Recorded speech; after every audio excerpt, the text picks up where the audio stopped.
Reading from Bhagavad Gita, chapter 3, text 29. Sheetal, would you like to read? Yeah. Prakrutergunasammudaha sajanti gunakarmasu dan krutsna vido mandan krutsna vinna vichalayet. Translation and purport by His Divine Grace, A.C. Bhaktivedanta Swami Srila Prabhupada. Bewildered by the modes of material nature, the ignorant fully engage themselves in material activities and become attached. But the wise should not unsettle them, although these duties are inferior due to the performer's lack of knowledge. Persons who are unknowledgeable falsely identify with the gross material consciousness and are full of material designations. This body is a gift of the material nature, and one who is too much attached to the bodily consciousness is called manda, or a lazy person without understanding of spirit soul. So why are we all here in this material world? We are here because we want to enjoy separate from Krishna. We have that desire to enjoy separate from him. And in our true form as the eternal soul, we can't do that because the soul, in its pure form, is always attached to Krishna and it cannot live without Krishna for a moment. Just so that we can enjoy without him, because that's our desire, we are put in the material world and we are given this body. Now we have been given this body since time immemorial. Millions and millions of bodies we've changed, but we are so attached to this body that all our activities, our thoughts, our words, our thoughts, words, and actions. Yeah, everything is just to make this body and everything related to this body as comfortable as possible. So that is material consciousness. Ignorant men think of the body as the self. They accept bodily connection with others as kinsmanship, the land in which the body is obtained as their object of worship, and they consider the formalities of religious rituals to be ends in themselves. So we can see practically the whole world right now is in this consciousness. We think that we are the body, and then whatever is related to this body could be friends, family, or the country that we are born in. We just get to attach to that. Social work, nationalism, and altruism are some of the activities for such materially designated persons. Under the spell of such designations, they are always busy in the material field. For them, spiritual realization is a myth, and so they are not interested.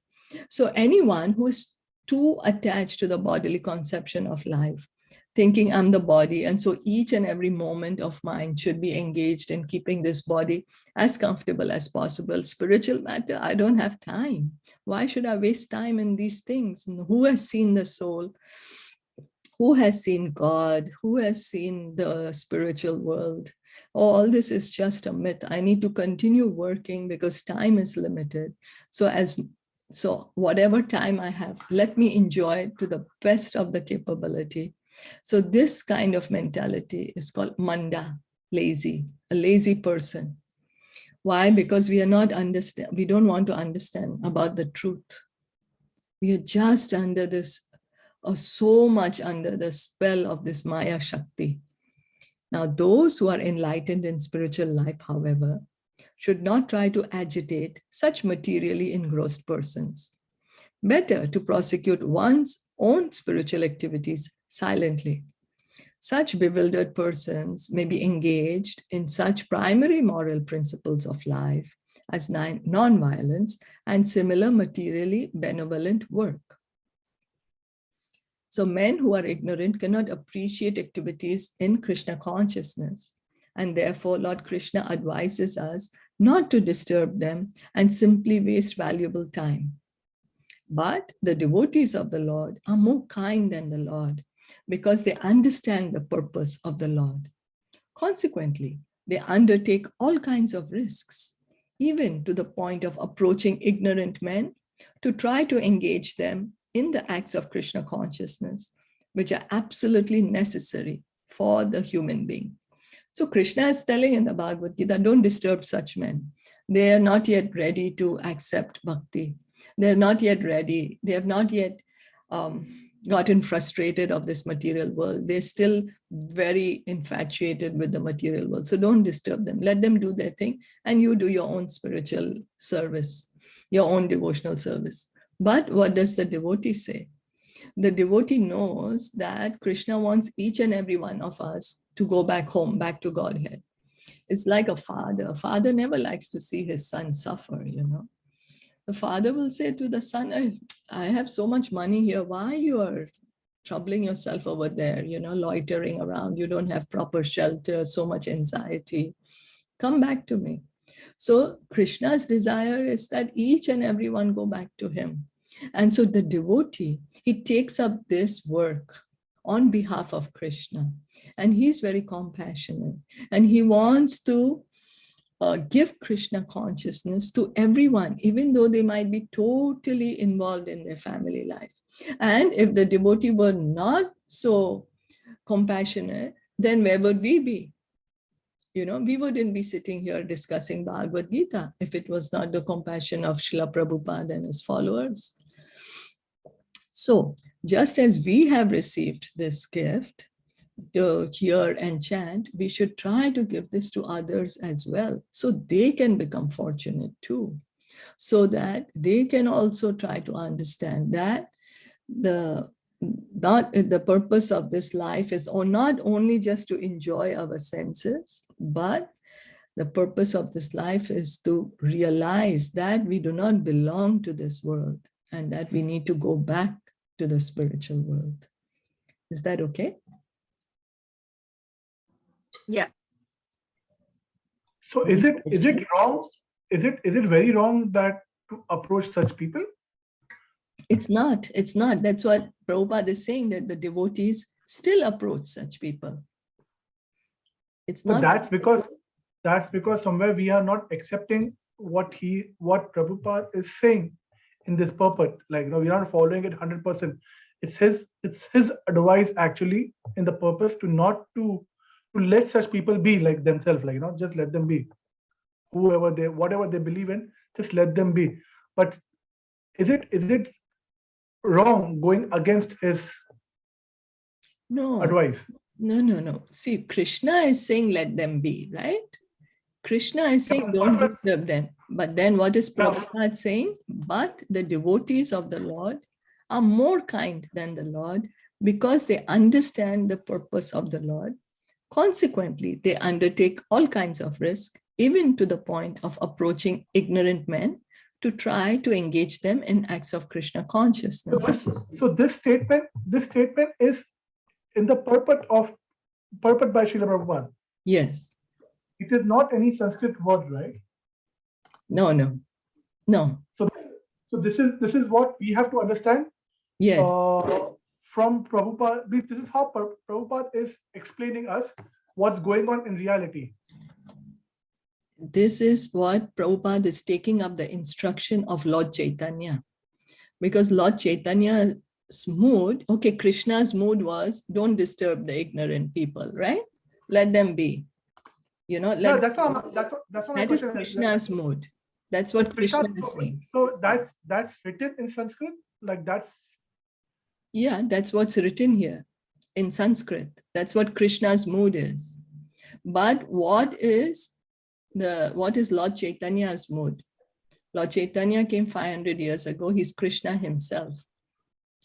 What is his mood for Kali Yuga? Yare dekha tare kaha Krishna upadesh.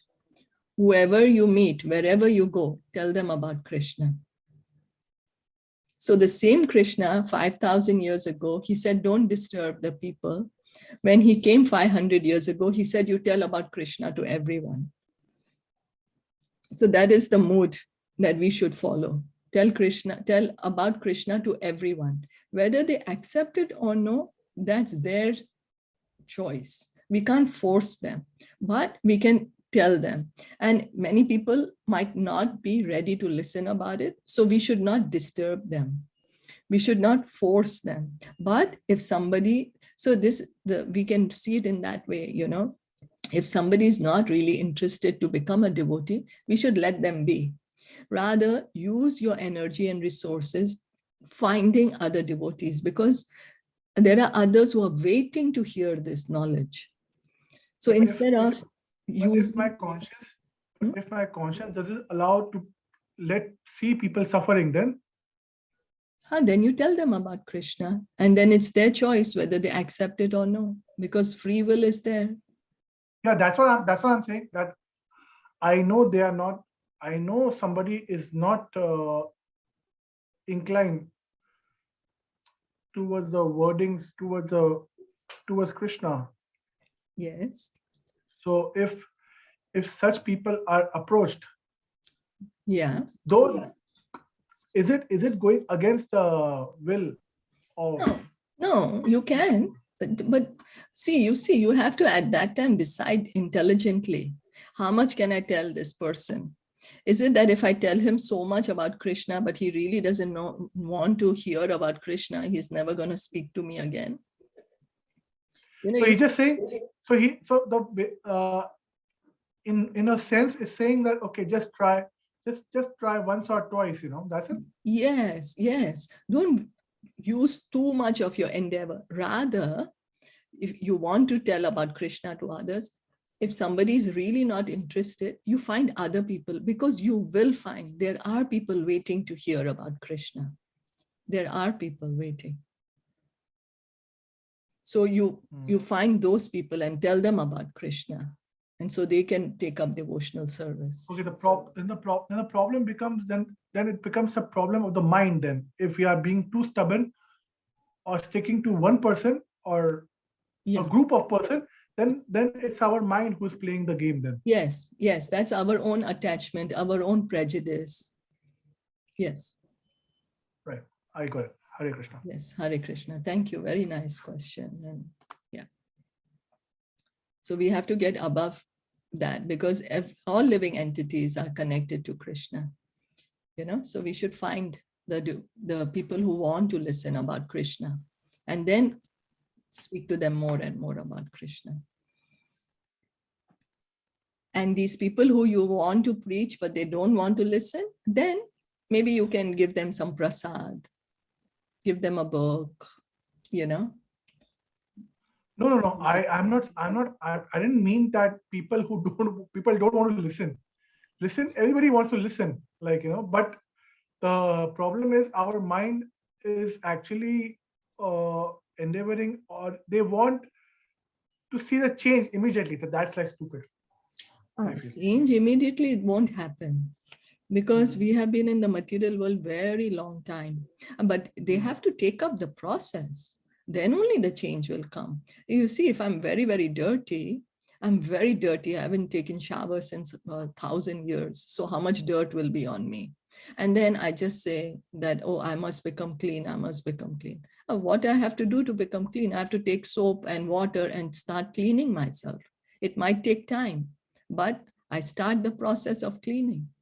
And gradually, I will get clean.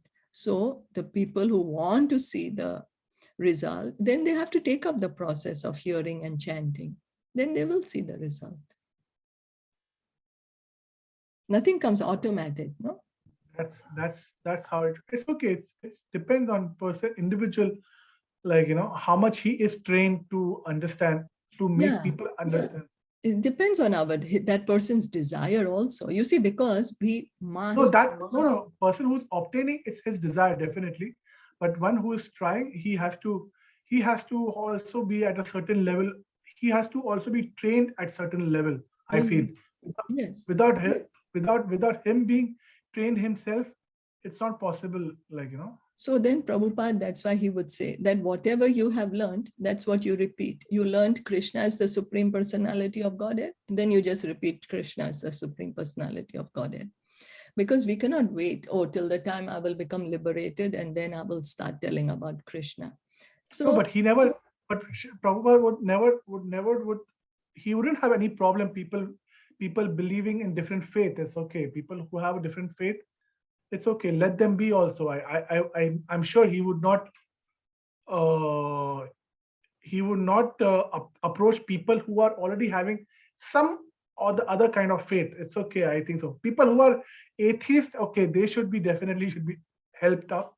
But people who already have a faith, it's like getting into an argument with them. and we should never argue. And also people who have a particular faith, then Prabhupada would tell them, then if you are following Christianity, you become a good Christian. Follow Yes. the teachings of Lord Jesus Christ. You Yes, know, yes. because Yes. the aim of all religion is what? To love God. Yeah. That is what Follow is the the aim. instruction. Follow the instruction of God. That's the meaning of religion as per Prabhupada. Yes, to love God. So if they are following some particular faith, then encourage them to follow really, truly the principles of that faith so that they can love God. Yes. Yeah. Hare Krishna. Hare Krishna. So reading on text 30. मयि सर्वाणि कर्माणि संन्यास अध्यात्म चेतसा निराशीर्निर्ममो भूत्वा युध्यस्व विगतज्वरः. Therefore, Arjuna, surrendering all your works unto me with full knowledge of me, without desires for profit, with no claims to proprietorship, and free from lethargy, fight. This verse clearly indicates the purpose of the Bhagavad Gita. The Lord instructs that one has to become fully Krishna conscious to discharge duties as if in military discipline. Such an injunction may make things a little difficult. Nevertheless, duties must be carried out with dependence on Krishna, because that is the constitutional position of the living entity. The living entity cannot be happy independent of the cooperation of the Supreme Lord, because the eternal constitutional position of the living entity is to become subordinate to the desires of the Lord. So what is conditioned life, material life? Our conditioned material life is that I need to fulfill my own desire. I need to do what will make me happy. Why should I work to make Krishna happy? That is conditioned life. That's material life. Now, the truth, our true position, our original position, our constitutional position is to fulfill the desires of the Lord.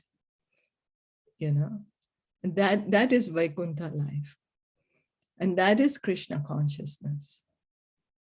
So Arjuna was therefore ordered by Sri Krishna to fight as if the Lord were his military commander. One has to sacrifice everything for the goodwill of the Supreme Lord, and at the same time discharge prescribed duties without claiming proprietorship. So when we fulfill the desires of the Lord, so Krishna is not like us. You see, when we want to fulfill our desire, we are harming for sure someone else.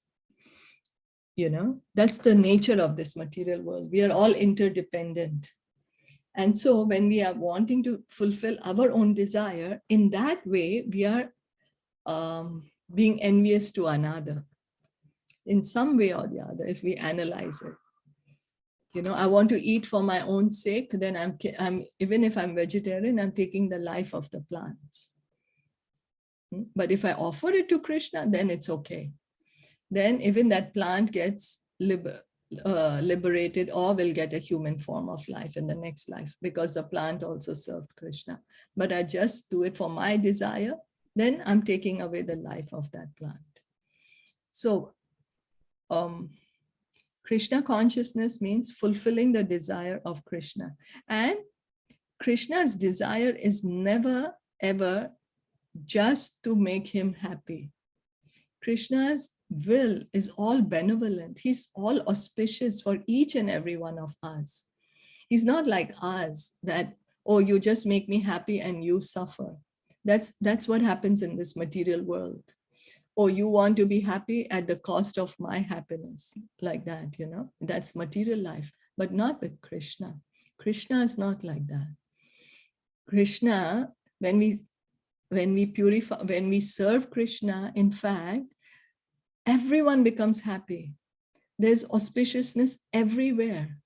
Just because we are serving Krishna, where we are chanting Krishna's name, we are creating auspiciousness for everyone around us. You know, so that is what is the difference between fulfilling our desire and desires of Krishna. Now, what is said that Krishna is saying, you do your duty. Don't sit down. He's not telling Arjuna, you don't fight, I will fight for you. You just sit down here. No, Krishna is saying, do your duty without claiming proprietorship, because we should try to understand who do the things actually belong to. Our conditioned life is because we think we are the owners, we think we are the proprietor.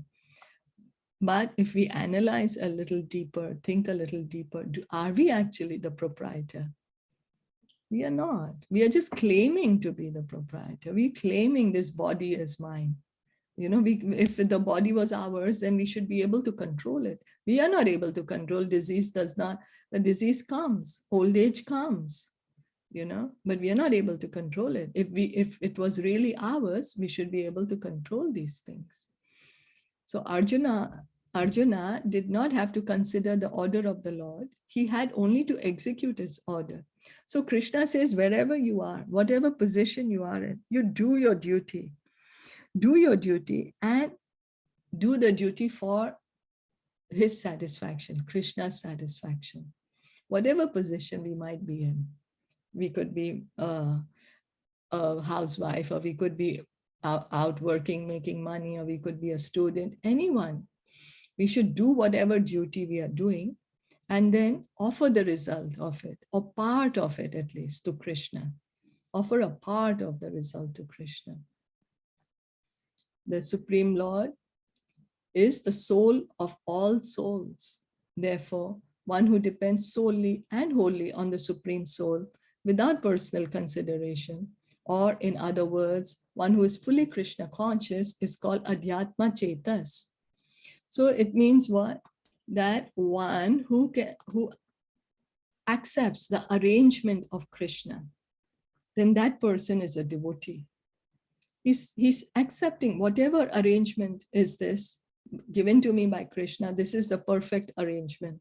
Let me just continue doing my duty for the pleasure of Krishna. That is surrender. That is surrender.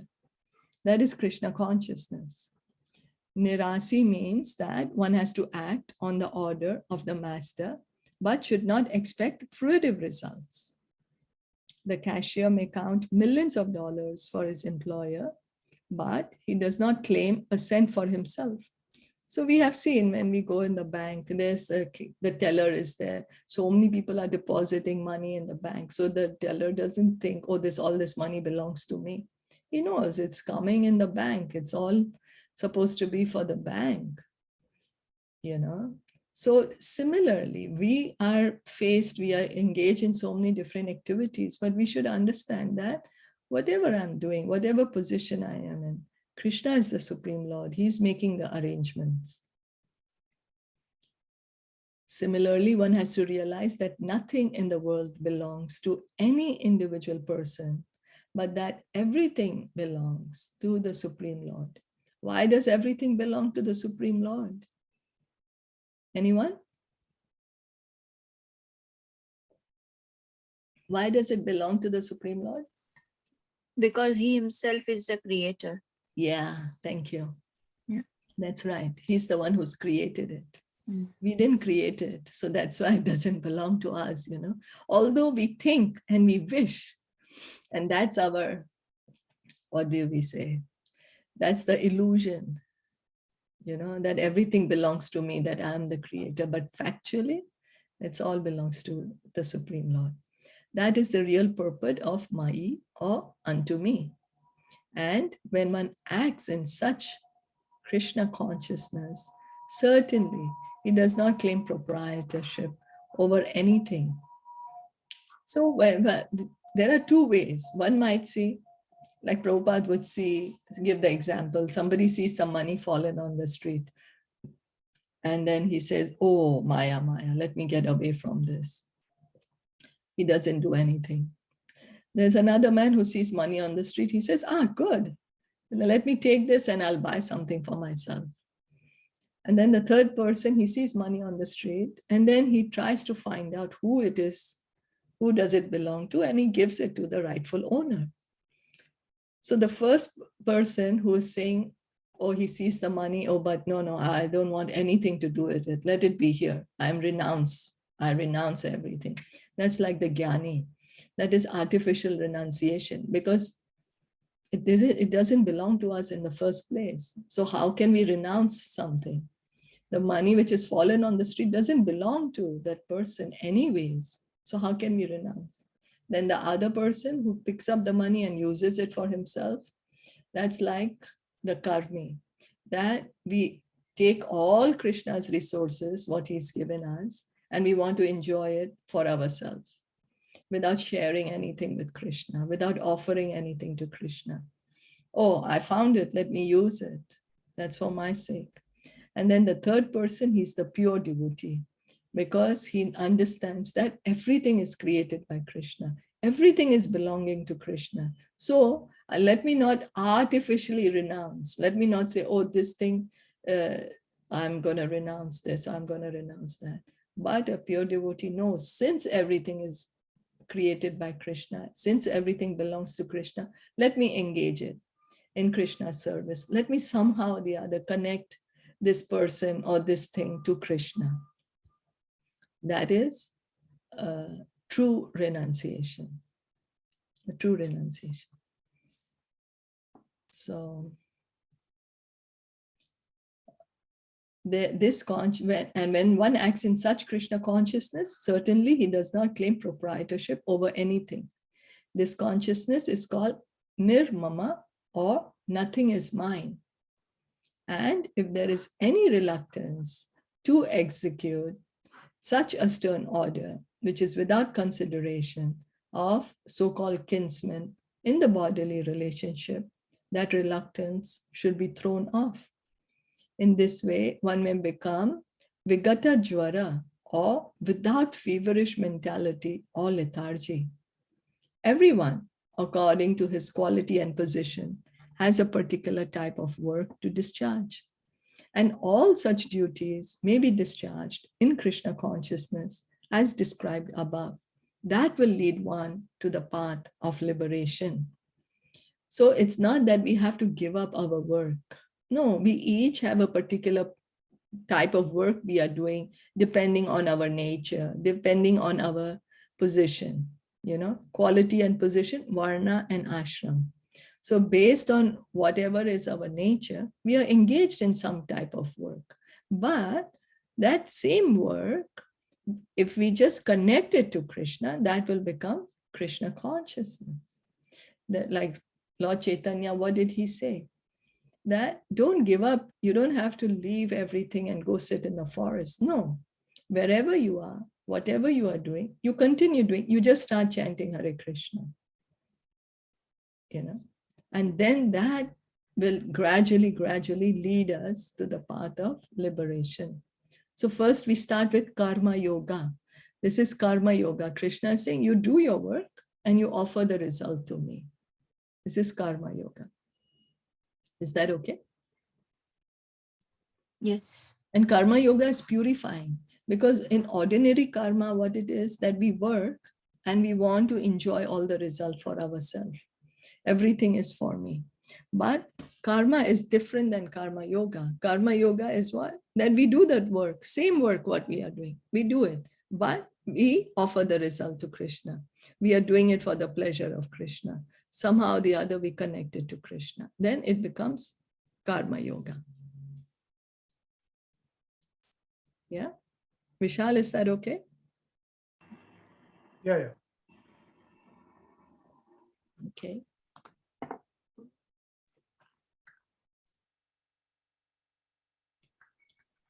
So, Sheetal, can you please read this one? Yeah. Ye me matam idam nityam anutishthanti manavaha shraddhavanto nasuyanto muchyante te api karmavihi.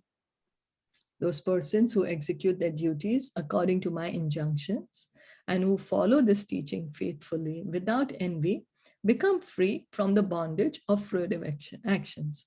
So Krishna is saying, if you do karma yoga, then you will not get the karma. Means you do your duty and you offer the result to me. And then you will not be bound by the reactions. You do not have to, you will not get reactions for those activities. So then what does that mean? You don't need to come back to the material world. The injunction of the Supreme Personality of Godhead Krishna is the essence of all Vedic wisdom and therefore is eternally true without exception. As the Vedas are eternal, so this truth of Krishna consciousness is also eternal. So the essence of all Vedas is to know Krishna. That's what all the Vedas are there for. They're so vast. If we won't even be able to put them, we might need warehouses and warehouses if we had to keep all those books in one place. And what is all of them saying? That Krishna is the Supreme Lord. So one should have firm faith in this injunction without envying the Lord. Now we might say, why is Krishna the Lord? Why I am not the Lord? Now we have to give that up, Okay, we are not the Lord. It's him. We are subordinate to him. That's what all the Vedas are trying to tell us. So the more we hear and chant, gradually, we will come to accept the truth. So we should, say, okay, right now I'm not in that position. Right now I still have envy for the Lord. That's why I'm here in the material world. Never mind. Let me chant and hear more and more so that this envy can be completely gone, and then I can be situated in Krishna consciousness. There are many philosophers who write comments on the Bhagavad Gita, but have no faith in Krishna. They will never be liberated from the bondage of fruitive action. But an ordinary man with firm faith in the eternal injunctions of the Lord, even though unable to execute such orders, becomes liberated from the bondage of the law of karma. So here what Prabhupada is saying, that now a person does not have faith in Krishna, yet he's writing commentary on the Bhagavad Gita. So that person is never going to be liberated. He'll still continue to be remaining in the material world. But an ordinary person, he has faith in Krishna. Even though he's not able to follow Krishna as what Krishna is saying properly, you give up all attachment and you what is that? Give up all attachment and you offer everything to me. This person is unable to do it, but he has faith. He has faith in Krishna. Then what happens? He becomes liberated from the bondage of law of karma. In the beginning of Krishna consciousness, one may not fully discharge the injunctions of the Lord, but because one is not resentful of this principle and works sincerely, without consideration of defeat and hopelessness, he will surely be promoted to the stage of pure Krishna consciousness. So we might not be there as yet. We may not be fully able to surrender all the results to Krishna, but by just simply having faith in the process, let me continue to hear and chant sincerely. And one day I will be successful. One day I will become Krishna conscious. I will go back home. We just have to keep this faith on, continue hearing and chanting. And then the guarantee is there, surely be promoted to the stage of pure Krishna consciousness. So we just have to stay in the process. Continue hearing and chanting with faith, with determination, with enthusiasm, with patience. And the result will be there. So Vishal, just some time ago, you were saying that they want to see the result. So you can tell them this thing, that one who is not resentful of the principle of Krishna consciousness, then for sure they'll be promoted to pure Krishna consciousness. One who is not resentful means? So see, because why are we here in this material world? Any guess? We are here in this material because of our own desire. What's we our had a we went like, you know, how to say, it wasn't Krishna's will. We went against this will to come to this material world. And what is our desire? Our desire is to be happy. Yeah, our desire is to be happy without Krishna. That's the reason we are in the material world. It's because we are envious of Krishna. Krishna says in the Bhagavad Gita, chapter 7, 729, I think. He says that every living entity is born in this material world with out of hate, envy. We are envying Krishna, hate and desire. We envy that why is he the Lord, and our desire to be the Lord. Why is he the controller, the enjoyer, the proprietor? Why am I not the controller, enjoyer, and proprietor? That is material life.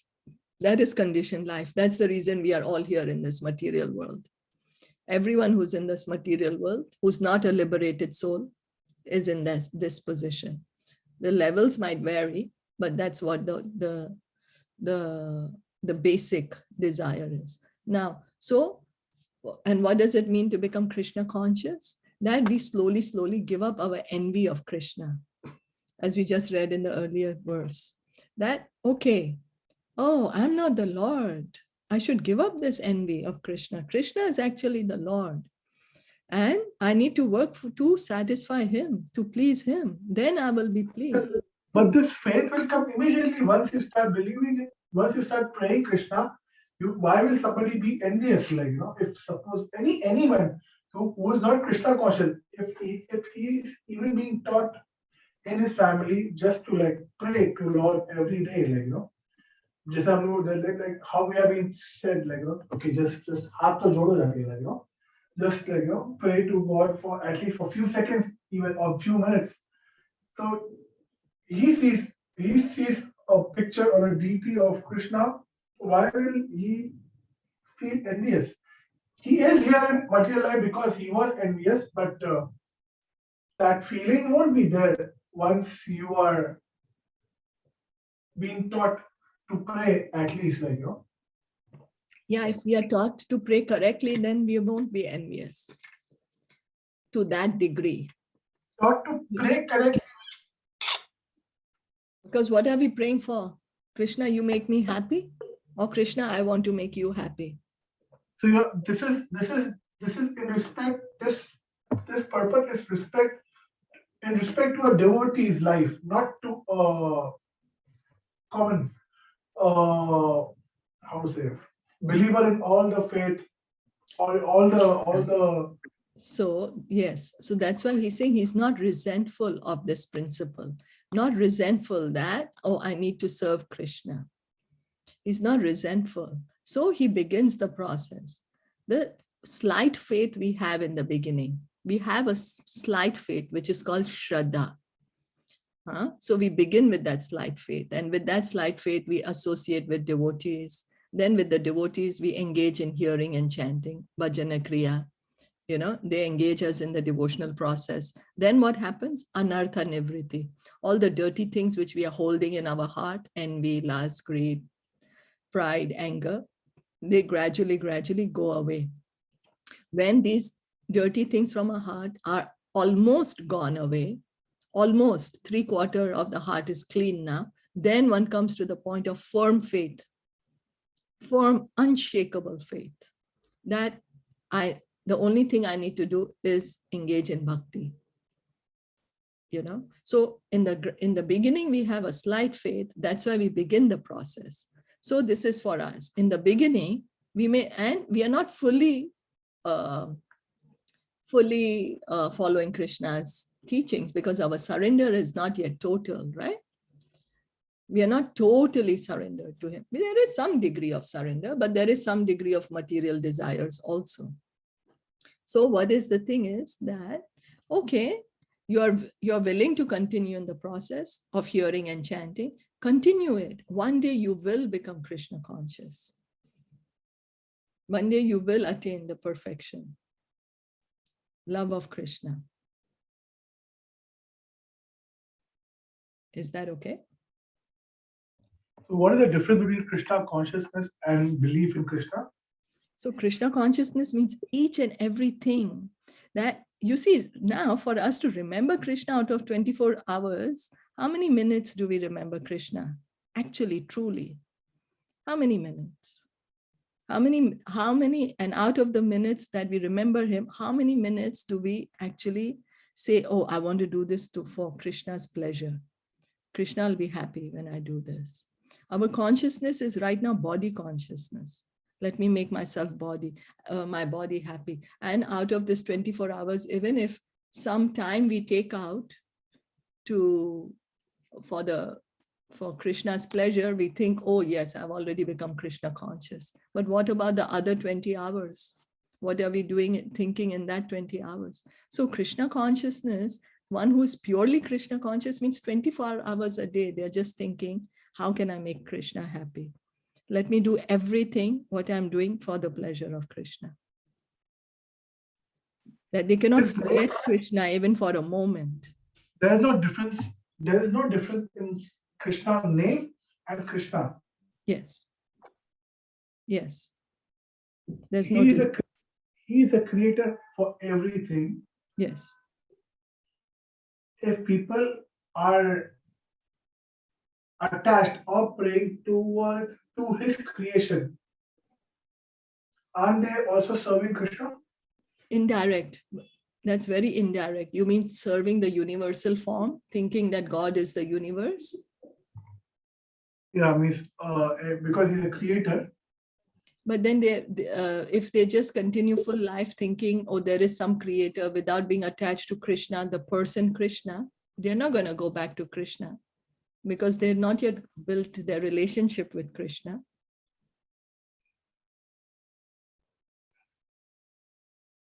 That